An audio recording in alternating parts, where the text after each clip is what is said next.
오늘 여러분들에게 봉독해드린 에스겔 36장 34절부터 38절까지 본문을 통해서 복 주시는 하나님이라는 제목의 말씀으로 여러분과 같이 은혜를 나누고자 합니다. 사실 에스겔 36장 34절부터 38절까지 말씀을 본문으로 채택했습니다마는 사실은 에스겔 36장 거의 전체에 나타난 말씀들을 골고루 이제 우리가 그 염두에 두고 오늘 우리에게 복 주시는 하나님이라는 제목의 말씀으로 우리 같이 은혜를 나누고자 합니다.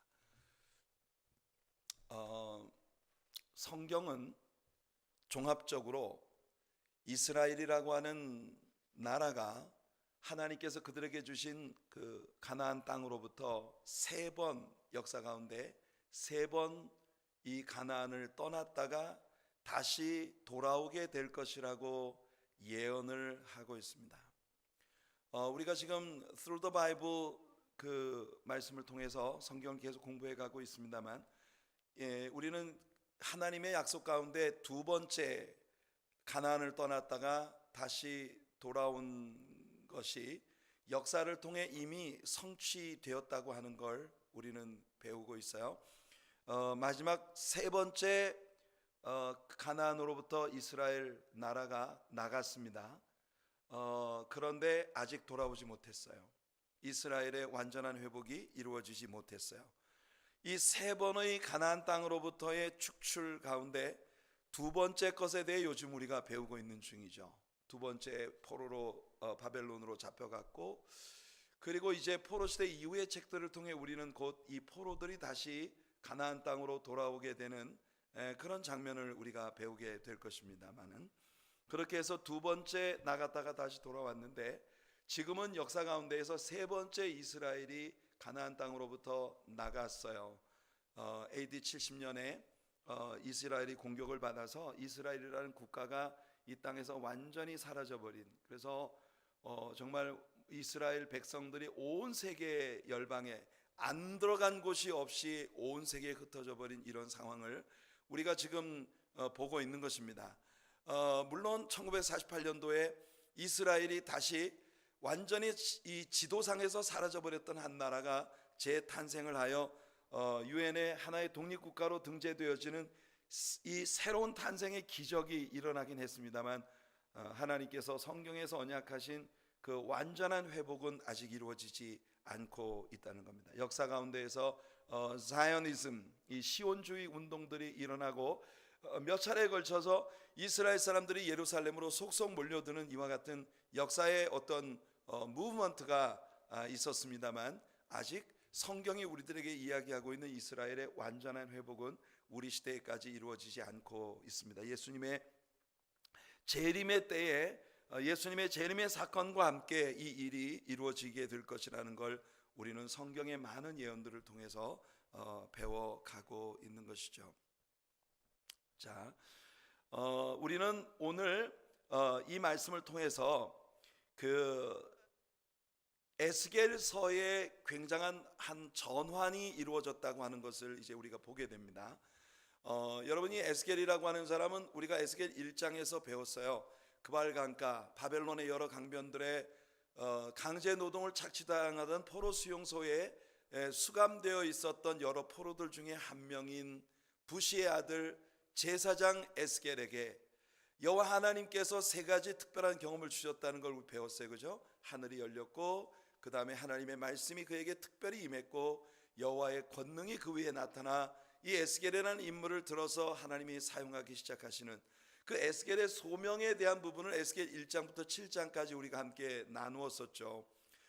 그런데 그 에스겔의 소명은 불행히도 하나님의 영광의 임재가 이스라엘을 완전히 떠나버렸다고 하는 절망적인 그런 말씀의 반포가 에스겔의 이 첫 번째 소명이었거든요.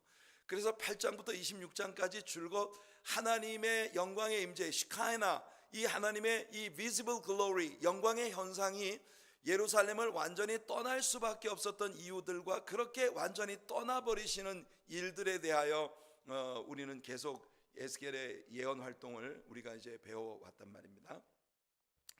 27장부터 우리가 지난주까지 말씀을 배웠던 35장에 이르기까지 이 하나님께서 이 에스겔을 통해서 이스라엘 주변에 있는 이방 나라들에게도 하나님의 심판이 임하게 된다는 것을 선포하시는 걸 봤어요.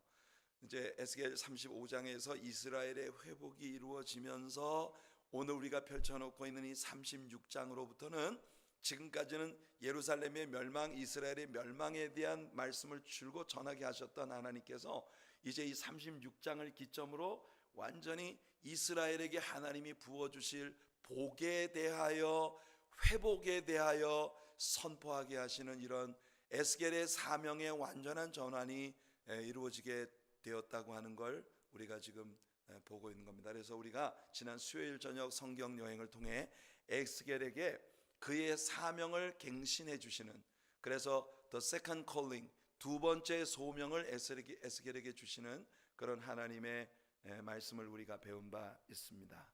오늘 우리가 펼쳐놓고 있는 에스겔 36장을 통해 하나님은 이스라엘의 복 주시는 하나님으로 당신 자신을 선포하고 계십니다. 저는 이 에스겔 36장에서 하나님이 선포하신 말씀이 비단 이 당시에 바벨론에 포로되었던 이스라엘 사람들에게만 주신 말씀이 아니라 오늘날 사탄에게, 죄악의 이 세상의 여러 가지 의미에서 포로되어진 저와 여러분, 우리들 모두에게 하나님께서 복 주시는 하나님이시라는 걸 이 말씀이 선포하고 있다는 걸 저는 확신합니다. 오늘 이 말씀을 통해서 여러분에게 복 주시는 하나님을 여러분들 반드시 만나시는 그런 복이 여러분들에게 있기를 바랍니다. 우리는 먼저 이스라엘이라고 한 나라가 하나님께서 주시는 복을 기대하기 전 무엇 때문에 이스라엘이 가나안으로부터 쫓겨나게 되었는지 그 이유를 다시 한번 상기할 필요가 있겠어요. 왜냐하면 그 원인에 대한 진단이 우리에게 분명할 때 회복에 대한 하나님의 말씀에 대한 이해를 온전하게 가질 수 있기 때문입니다. 한마디로 이야기하면 하나님이 그렇게 축복 가운데 주셨던 약속의 땅으로부터 이 이스라엘 나라가 축출을 당하게 된 이유는 하나님께 대한 배신 행위 때문이었습니다. 그들은 가나안 땅에 들어오자 가나안 주변에 남겨진 이방인들의 삶을 본받아 그들이 가진 우상을 숭배하고 그들의 하나님을 버렸습니다. 하나님을 저버린 삶의 결과는 언제나 타락한 삶이 제사 행위로서 수반되어지는 우상 숭배로 흐를 수밖에 없었다는 걸 우리는 성경 역사를 통해 배워왔죠. 사람들이 우상을 만드는 이유는 뭐냐면 자기 마음속에 있는 욕심이 반영되어진 신을 그들이 스스로 만들어낸다는 개념이거든요. 대개 우상들은 부와 명예 그리고 쾌락, 이런 것들이 의미가 부여되어진 그런 존재들입니다. 이스라엘이 광야에 있을 때에는 광야 생활의 어려움 때문에 아침마다 눈 뜨면 오늘 하루를 어떻게 서바이브 할까, 그것이 이스라엘 사람들에게 가장 중요한 이슈였어요. 이런 때에 이스라엘 사람들은요, 오직 하나님께 매달리는 길밖에 방법이 없었습니다. 그들이 어디에 씨 뿌려 농사 지을 땅이 있습니까? 아니면 무슨 길사물에서 옷을 지어 입을 여력이 있습니까? 광야를 살아가는 그들이 그것도 한두 명도 아니고 1, 20명도 아니고 여러분 정말 기백만에 달하는 그런, 학자들에 따라서 의견이 서로 다르지만은 줄잡아 250만으로부터 400만까지 헤아릴 수 있는 그 어마어마한 한 국가가, 한 민족이 여러분 40년이라는 시간에 걸쳐서 광야를 계속 여행하여 움직여 나가는 이 어마어마한 대장정에 올랐다고 생각해 보세요. 그들이 정말, 제가 이렇게 원색적인 표현을 해서 죄송합니다만, 먹고 싸고 생존하는 문제, 그것 자체가 그들에게는 핫 이슈일 수밖에 없는, 그게 광야 생활이에요. 완전 벌거벗은 것처럼 그들은 정말 하나님이 도와주지 않으시면 하루도 연명할 수 없는 그런 상황에서 40년을 버텨냈다는 거예요. 그러니까 여러분, 아침에 눈 뜨면 그들이 확인해야 하는 건 하나님이 간밤에도 우리와 함께 하셨는가, 이 아침에도 하나님은 우리 중에 계시는가.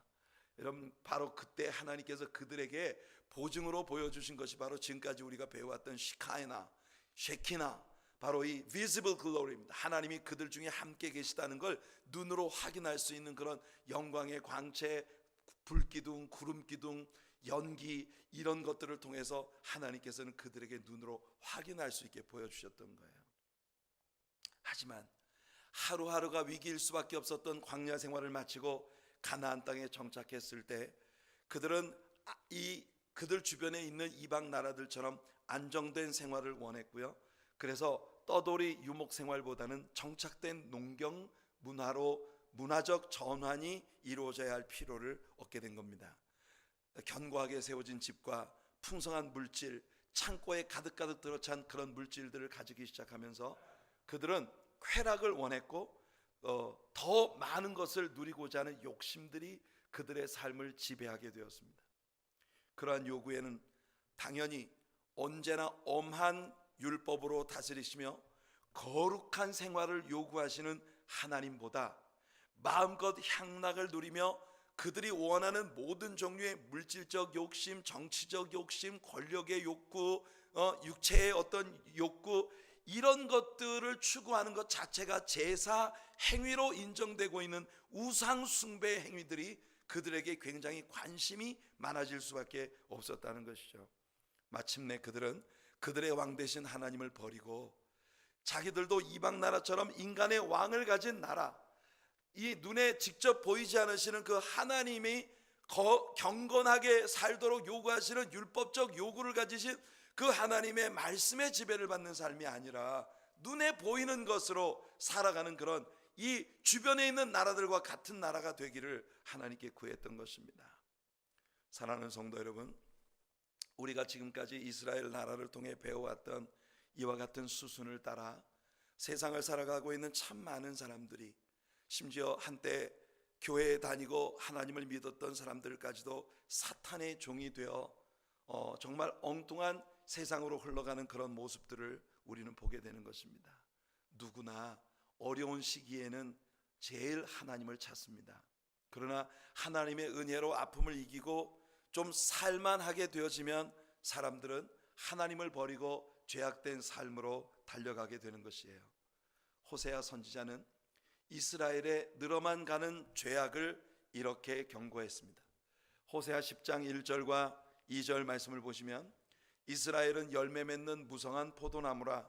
그 열매가 많을수록 제단을 많게 하며 그 땅이 번영할수록 주상을 아름답게 하도다.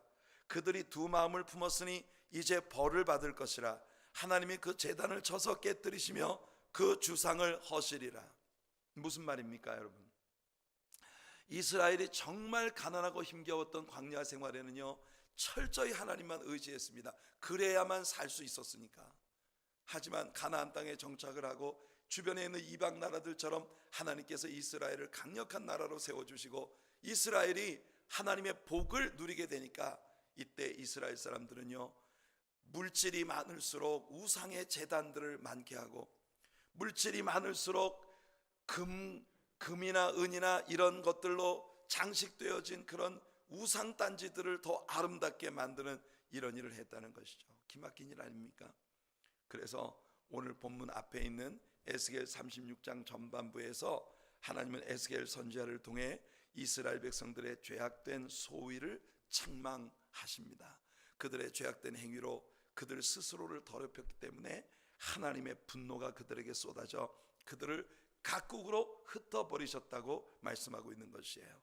그런데 그들에게 다가온 하나님의 분노는 그들을 바라보는 주변에 있는 이방 사람들에게 하나님의 거룩하신 이름을 더럽히는 결과가 초래되게 했다는 겁니다. 무슨 말이냐면, 하나님의 이름으로 일컬어지는 하나님의 백성들이 하나님의 징계를 받아서 이방 나라들에게 전쟁에 패전하고 포로가 되어 사방으로 끌려가고 하나님이 주신 축복의 땅으로부터 열방으로 흩어지는 이런 모습을 이방인들이 바라볼 때, 저거 봐 하나님이 살아계신, 뭘 살아계셔, 하나님의 백성이라고 일컬어지는 저 사람들이 저렇게 쫄딱 망하는 거 봐, 하나님이 살아계시면 어떻게 그럴 수 있어. 여러분, 주변에 있는 이방 사람들이 하나님의 이름을 모독하는 그와 같은 결과가 초래됐다는 거죠. 그래서 하나님께서 에스겔 36장의 전반부에서 지적하고 있는 이스라엘이 흩어진 이유, 이스라엘이 그 죄악 가운데에서 하나님 앞에 징계를 받고 매를 맞은 그 이유들에 대한 설명 가운데에서 하나님은 이스라엘의 죄악이 이중적으로 하나님의 이름을 더럽혔다고 말씀하고 계신 거예요. 첫째는 뭐냐면 그들이 하나님께서 그들에게 주신 약속의 땅, 아브라함에게 약속하셨던 그 고토 가나안 땅에 거하면서 여호와 하나님을 저버렸기 때문에 이것이 1차적으로 하나님의 이름을 모독한 그런 죄가 되었다는 겁니다.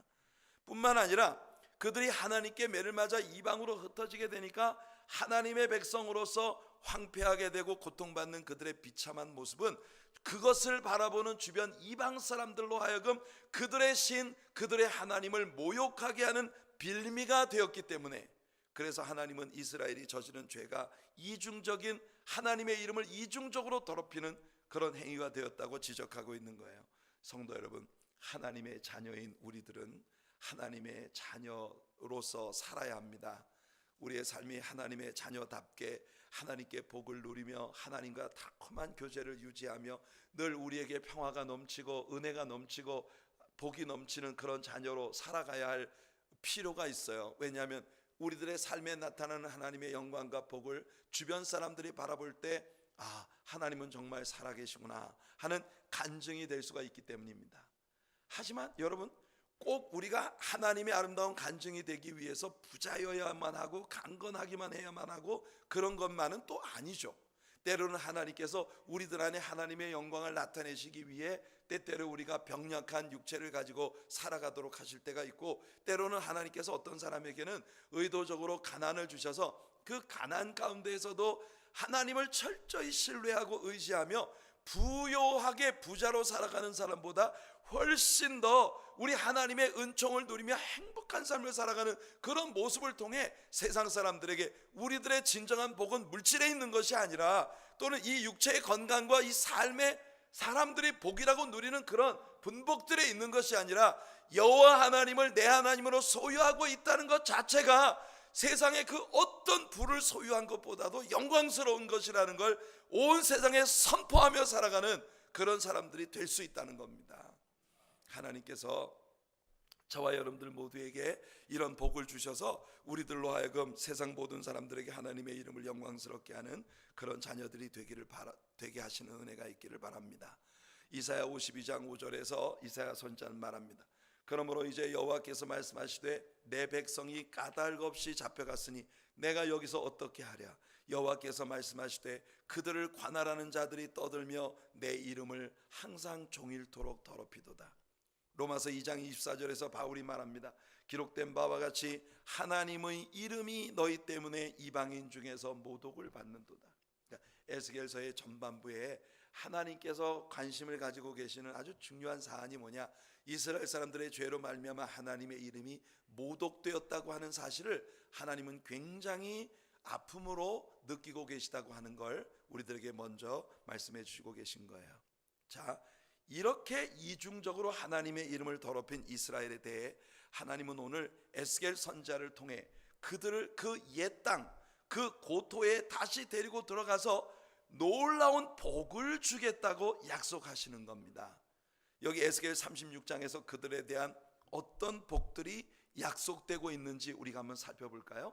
하나님께서 하나님의 백성들에게 주고 싶어 하시는 복이 뭔가 하는 걸 우리는 여기서 배웁니다. 우선 첫째로, 무엇보다도 먼저 하나님은 그들을 다시금 성결하게 해 주시겠다고 약속하십니다. 성결의 복, 우리 하나님의 자녀들이 하나님께 받아야 할 첫 번째 복은 바로 우리의 성결의 복입니다.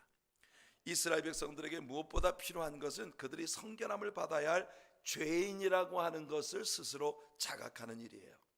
여러분, 이스라엘 백성들은 하나님께 구원받는 조건이 아브라함의 후손으로 태어나는 데 있다고 믿었던 사람들입니다. 그러니까 이스라엘 백성들의 정신적 기둥은 선민의식이에요. chosen people, 선택받은 백성이라고 하는 이 의식이 이스라엘을 이스라엘 되게 만드는 일종의 자존심이었던 거예요. 그들은 철저히 믿었습니다. 자신들은 탁월한 민족이기 때문에, 아브라함의 후손으로 태어난 탁월한 사람들이기 때문에 하나님께서 주변에 있는 이방 나라들보다 우리들을 더 축복하실 수밖에 없다고 그들은 믿었던 거예요. 심지어 그들은 말입니다, 이방인들은 지옥의 불쏘시개로 하나님이 지으셨다는 믿음을 가지고 있을 정도였어요. 그러니까 자기들이 아브라함의 후손으로 태어났다는 이 탁월함, 이것 때문에 복받는 사람들이라고 믿었던 겁니다.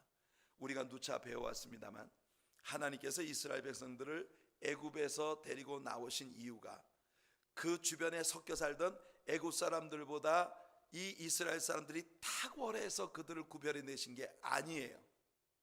여러분, 이스라엘 사람들을 하나님이 애굽으로부터 구별해 내신 이유는 첫째는 아브라함과 언약을 맺으신 하나님의 신실하심 때문이었고, 두 번째는 그들이 유월절 밤에 문설주와 임방에 말랐던 어린 양의 피 때문에 구속된 겁니다. 여러분들에게 이 신앙이 분명해지기를 바랍니다.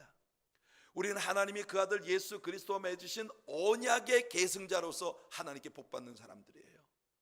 그리고 우리가 하나님 앞에 정말 이 세상으로부터 구별됨을 받는 이유가 있다면 그건 우리를 위해 십자가에 피 흘려 죽으신 어린 양 예수 그리스도의 보혈의 피 때문이라는 겁니다.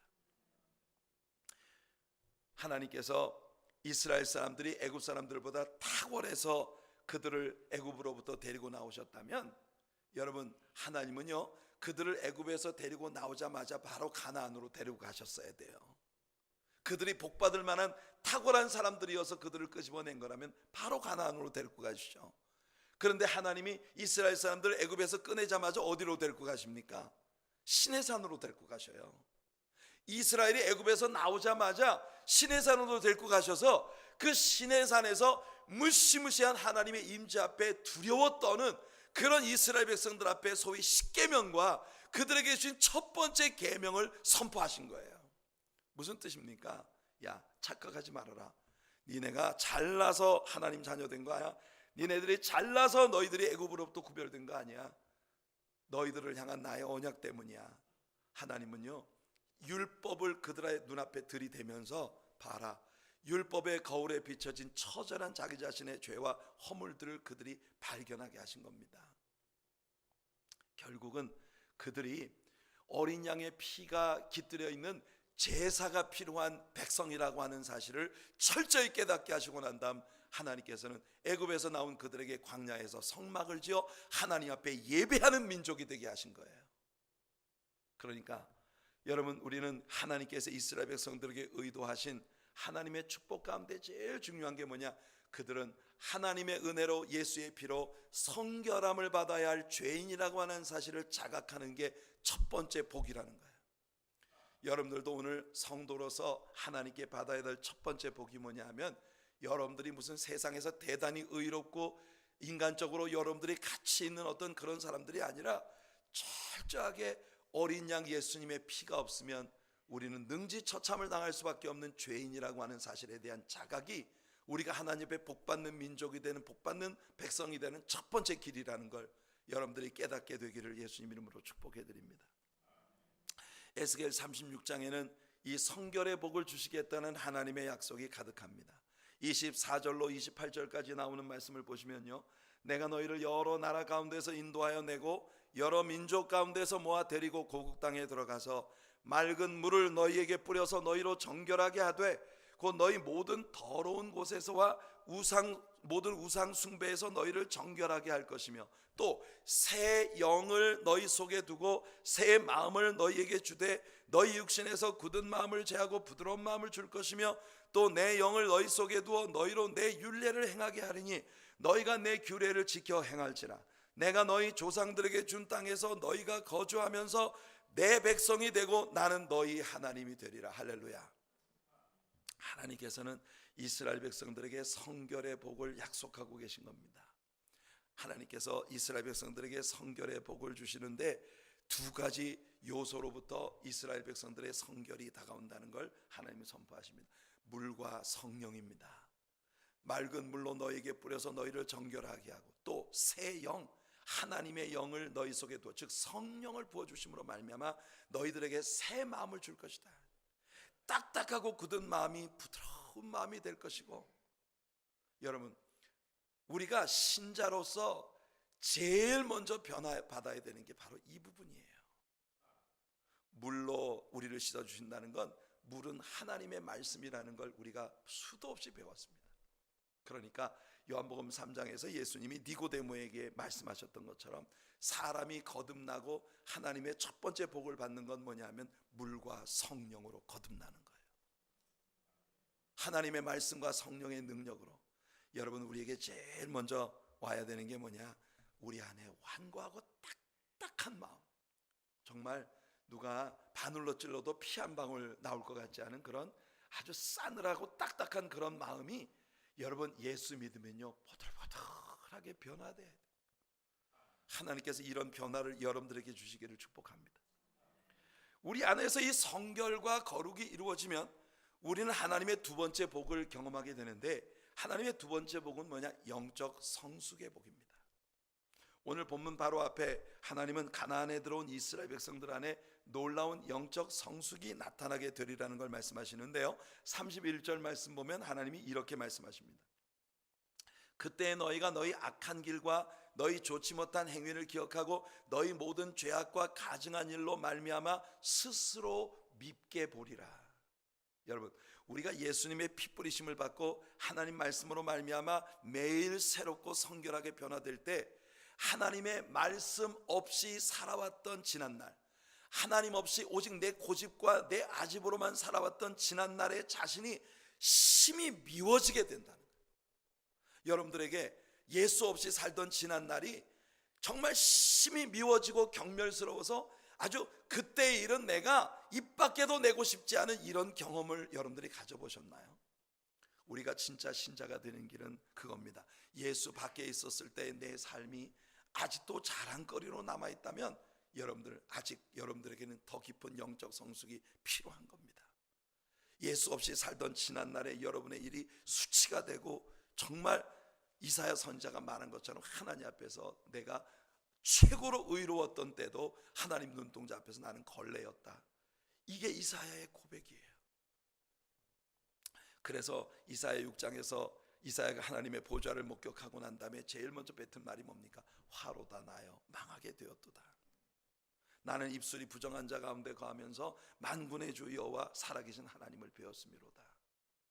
누가복음 5장에서 말씀과 주님 주시는 역사하심을 통해 예수 그리스도를 하나님으로 믿기 시작한 베드로는요, 첫 번째 고백이 뭐였습니까? 주여 나를 떠나소서, 나는 죄인으로소이다. 나는 주님의 곁에 있는 것 자체를 감당하기 어려운 죄인입니다 라고 하는 그런 자각이었습니다. 바울 사도는 빌립보 3장에서 전날에 자신의 최고의 자랑이었던 모든 것들이 지금은 가장 부끄러운 배설물로 변해버렸다는 사실을 고백합니다. 여러분, 진정한 영적 성숙은요, 예수 밖에서 내가 최고인 줄 알았던 지난날의 모든 것들이 배설물처럼 여겨지고 수치와 모욕이 되어지는 거예요. 그래서 하나님의 이스라엘 사람들이 영적으로 성숙하고 난 다음에 그들을 하나님을 거역해 던 그들의 지난 과거가 아주 미워지게 될 것이라고 말하고 있는 겁니다. 자, 이와 같은 영적 성숙이 먼저 이루어진 후에 하나님은 우리들에게 이 세상의 삶에 대한 육신적이고 세상적인 것들에 대한 복을 약속하고 계시다는 거예요. 많은 경우 사람들은 이 우선순위를 무시합니다. 하나님과의 만남과 영적 성결 그리고 영적인 성숙의 과정은 다 무시해버리고 오직 세상적이고 물질적인 복만 받고자 하는 이런 세상의 복에 연연하는 사람들이 오늘날 교회 안에 참 많다는 겁니다. 거듭남과 영적 성숙의 과정 없는 세상적인 복은요, 사실은 저주예요. 왜냐하면 여러분들이 거듭나지 못했는데 부자가 되면 그 부 가지고 뭐 하겠습니까? 여러분들이 거듭나지 못했는데 권력이 여러분의 손에 쥐어진다면 그 권력 가지고 뭐 하겠냐 말이에요. 우리 인간은 죄악된 본성을 가지고 있기 때문에 하나님 앞에 영적으로 거듭나지 못하고 영적 성숙이 없는 사람이 지식을 가지고 있으면 그 지식 가지고 사람 죽입니다. 여러분, 우리가 성령으로 거듭나는 것이 첫 번째 우리에게 필요한 일이에요. 하나님께서 여러분들을 성령으로 거듭나게 하시는 은혜가 있기를 예수님 이름으로 축원해 드립니다. 제가 말씀드리는 걸 오해하지 마세요. 하나님은 절대 세상적인 복에 대해 상관이 없는 분이라고 말하고 있는 게 아닙니다. 하나님은 여러분들이 세상을 살아가는 데 필요한 모든 것으로 여러분들을 복 주시기를 원하시는 분이세요. 믿습니까 여러분? 하나님이 여러분들에게 물질의 복도 주시고 건강의 복도 주시고 여러분들의 삶에 필요한 모든 복을 주시기를 기뻐하시는 하나님이십니다. 그런데 그 복을 받아 누리기 위해서는 우리가 먼저 영적으로 하나님과의 사귐 가운데 건강하게 세워짐을 받아야 된다는 거예요. 성경은 얼마나 많은 곳에서 하나님께서 인간적인 복을 우리에게 주시겠다 약속하십니까? 에스겔 36장 29절과 30절을 보시면 내가 너희를 모든 더러운 데에서 구원하고 곡식이 풍성하게 하여 기근이 너희에게 닥치지 아니하게 할 것이며 또 나무의 열매와 밭의 소산을 풍성하게 하여 너희가 다시는 기근의 욕을 여러 나라에게 당하지 아니하게 하겠다 하셨습니다. 오늘 우리들의 본문 가운데도 보면 33절로부터 36절까지 하나님이 뭐라 약속하십니까? 주 여호와께서 이같이 말씀하셨느니라 내가 너희를 모든 죄악에서 정결하게 하는 날에 성읍들에 사람들이 거주하게 하며 황폐한 것이 건축되게 할 것인즉 전에는 지나가는 자의 눈에 황폐하게 보이던 그 황폐한 땅이 장차 경작이 될지라 사람이 이르기를 이 땅이 황폐하더니 이제는 에덴 동산같이 되었고 황량하고 적막하고 무너진 성읍들의 성벽과 주민이 있다 하리니 너희 사방에 남은 이방 사람이 나 여호와가 무너진 곳을 건축하며 황폐한 자리에 심은 줄을 알리라. 나 여호와가 말하였으니 이루리라. 이 얼마나 놀라운 약속들입니까? 여러분, 이 약속들 속에는 분명히 점증적 계단이 있다는 것을 여러분들이 이해하시기를 바랍니다. 이스라엘 사람들이 처음 광야로 나왔을 때 하나님은 그들을 축복하시되 마치 시루떡 쪄서 그걸 입에 쏙 들어가게 알맞게 다 잘라서 꿀까지 푹 찍어서 아 하고 입에 쏙 넣어주셨어요. 그게 이스라엘이 광야에 처음 나왔을 때는요, 이스라엘이 할 줄 아는 건 오직 불평과 원망밖에 없었어요. 그런데 이스라엘 사람들이 불평하고 원망하면 원망하는 대로 하나님이 떡을 만들어서 벌려 쏙 집어 넣어주셨다니까요. 홍해바다 때문에 불평하면 바다를 갈라주시고, 배고프다고 불평하면 만나를 내려 먹게 하시고, 고기 먹고 싶다고 하면 여러분 메추라기 떼들을 미친 듯이 달려들어가지고 그 메추라기 떼들을 그냥 고기에 코에서 냄새가 나도록 먹여주셨다니까요. 하지만 처음 그들의 광야 생활의 초창기에는 그들이 할 수 있는 게 오직 불평과 원망밖에 없었지만, 여러분 그 원망하던 모든 순간 모세와 아론은 하나님 앞에 엎드렸습니다. 그러니까 모세와 아론이 하나님 앞에 엎드리는 그 복을 이스라엘 백성들이 그냥 원망만 하면 누렸던 거예요. 그러나 하나님은요, 이스라엘이 언제나 이런 스타일로 사는 걸 기뻐하지 않으셨습니다.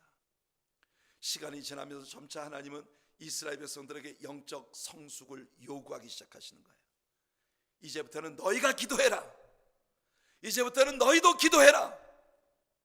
나 여호와를 인정해라. 나 여호와를 믿어라. 조금씩 이스라엘 백성들이 원망할 때 들어는 주시지만 한 번씩 하나님이 때리신단 말이에요. 킵으로 탔다와 기억나십니까? 탐욕의 무덤. 메추라기 고기를 입에 물고 그 이 사이에 씹기도 전에 하나님이 치셔서 수많은 사람들이 죽음을 당했던 그 킵으로 탔다와 다베라. 원망하고 불평하던 사람들 때문에 이스라엘 캠프 한쪽에 불이 붙어서 하나님이 불로서 이스라엘의 진영을 심판하시던 그때, 그러니까 하나님이 이스라엘 백성들에게 영적 성숙을 요구하고 계신 거예요. 여러분들의 믿음 날마다 커져야 합니다. 맨날 어린애처럼 살아서는 안 됩니다.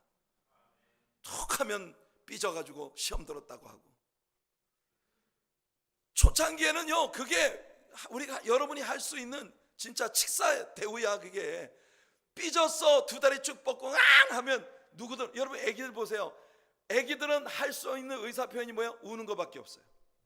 근데 엄마가 애 우는 소리만 들어도 얘가 배가 고파 우는지, 기저귀가 젖었는지, 아니면 무서워서 우는지 이거 엄마가 알거든요. 그렇지만 애가 5살 6살 됐는데도 할 줄 아는 게 두 다리 뻗고 울기만 하는 것밖에 없다면 어떻게 됩니까? 그때부터는 두드려 맞아요. 여러분, 신자가 자라야 됩니다. 여러분 예수 믿은 지 얼마나 되셨습니까? 잘하셔야 합니다. 이제는 여러분들에게 다가오는 어려움들이 이유가 무엇인지를 배우기 시작하고, 그리고 그것으로부터 회복되기 위해 여러분들이 하나님을 철저히 신뢰하고 믿음으로 나아가는 믿음의 사람들이 되는 영적 성숙이 여러분들에게 필요하다는 거예요. 그래서 하나님이 여기 기막힌 약속을 주십니다. 하나님은요, 에덴 동산을 그들에게 주신 게 아니에요. 황폐하고 황무한 땅으로 그들을 돌아오게 하셨어요. 그런데 그 땅을 에덴 동산같이 만들 수 있는 복을 그 사람들에게 주셨다는 겁니다. 하나님은 환경에 복을 주시는 게 아니라 사람에게 복을 주시는 거예요. 오늘 이 자리에 계신 여러분들에게 하나님 관심이 있으십니다. 여러분들 주변 환경이 하나님, 나는 왜 이런 남편을 만났습니까? 나는 왜 우리 이런 엄마 아빠한테 태어났습니까? 나는 왜 이렇게 삽니까? 여러분, 그런 환경 때문에 우리는 원망하고 눈물 짓잖아요. 근데 하나님의 관심은요, 여러분에게 있으세요. 여러분이 영적으로 복받고 풍요로운 사람이 되어 여러분 주변에 있는 모든 사람이 여러분 때문에 복받는 사람이 되는 거, 황폐하고 황무한 땅이 에덴 동산같이 되는 거, 이것이 하나님의 약속이에요. 그리고 하나님 말씀하십니다. 나 여호와가 말하였으니 반드시 이루리라. 이건요, 하나님께서 쭉 약속을 주신 다음에 맨 밑에 하나님이 사인하신 거예요. 이건 내가 한 약속이니 반드시 이루어진다. 매력적이죠. 하나님의 약속들이 얼마나 매력적입니까? 하나님은 여기서 분명히 하십니다. 이스라엘 백성들에게 이런 복을 주시는 이유가 뭘까요? 본문에서 하나님은 두 가지를 분명히 하셨어요. 첫째는 이스라엘 백성들이 더럽힌 나의 이름의 영광과 명예를 내 스스로 회복하겠다는 거예요. 그래서 에스겔 36장에서 제일 많이 강조된 것이 뭐냐면, 이스라엘 족속이 들어간 그 여러 나라에서 더럽힌 내 거룩한 이름을 내가 아꼈노라. 하나님은 하나님 자신의 이름의 영광을 스스로 드러내시겠다 하십니다. 이게 여러분들이 하나님 앞에 복을 받아야 되는 이유예요.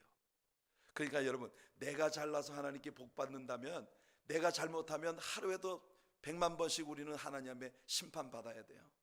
근데 하나님이 여러분들에게 하나님의 이름의 명예를 거셨단 말이에요.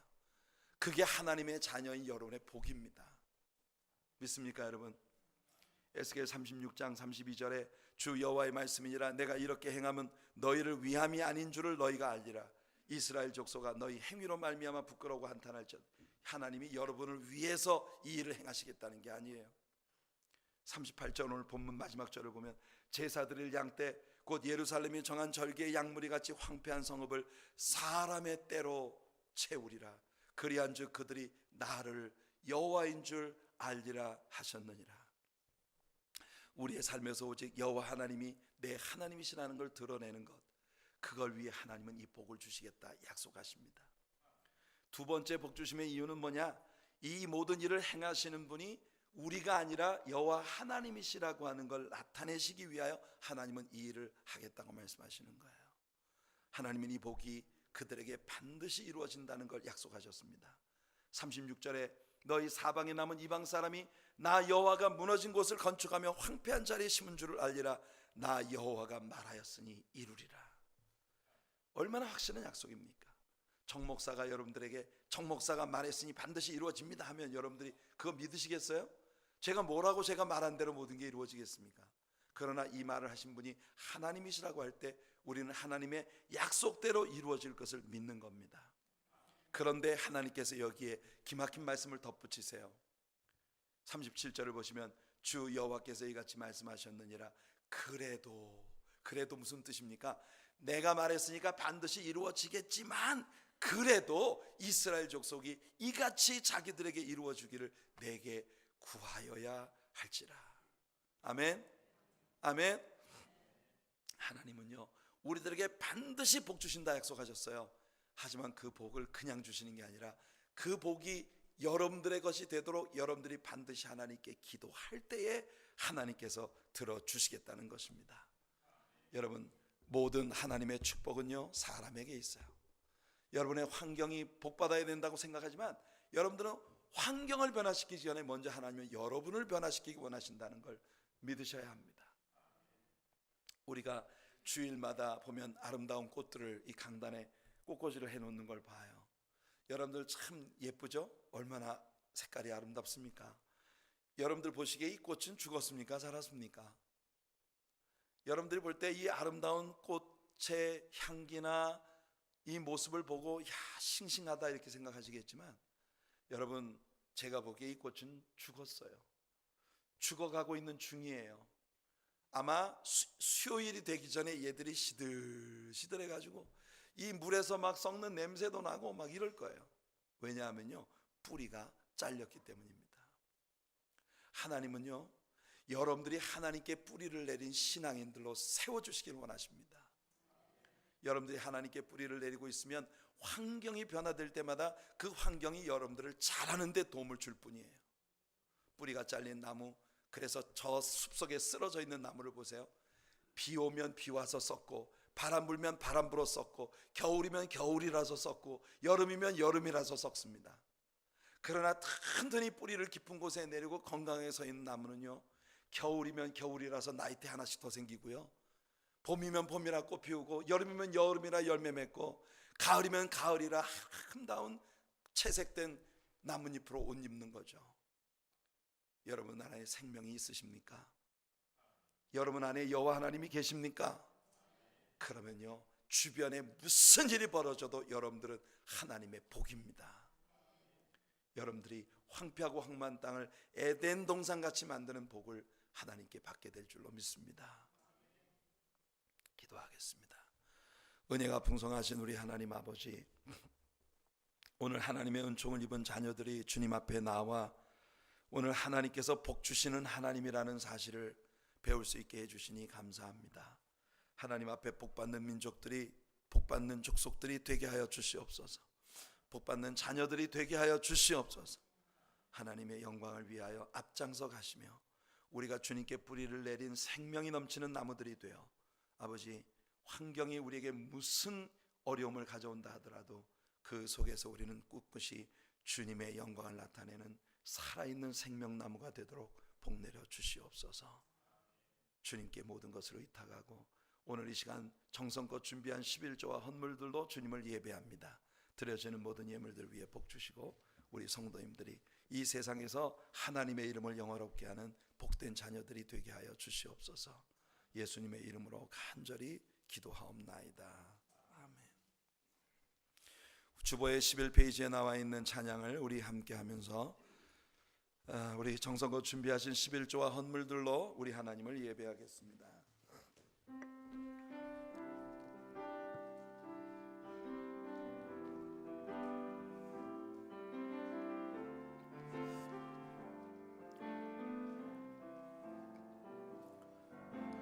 고단한 인생길 힘겨운 오늘도 예수 내 마음 아시네.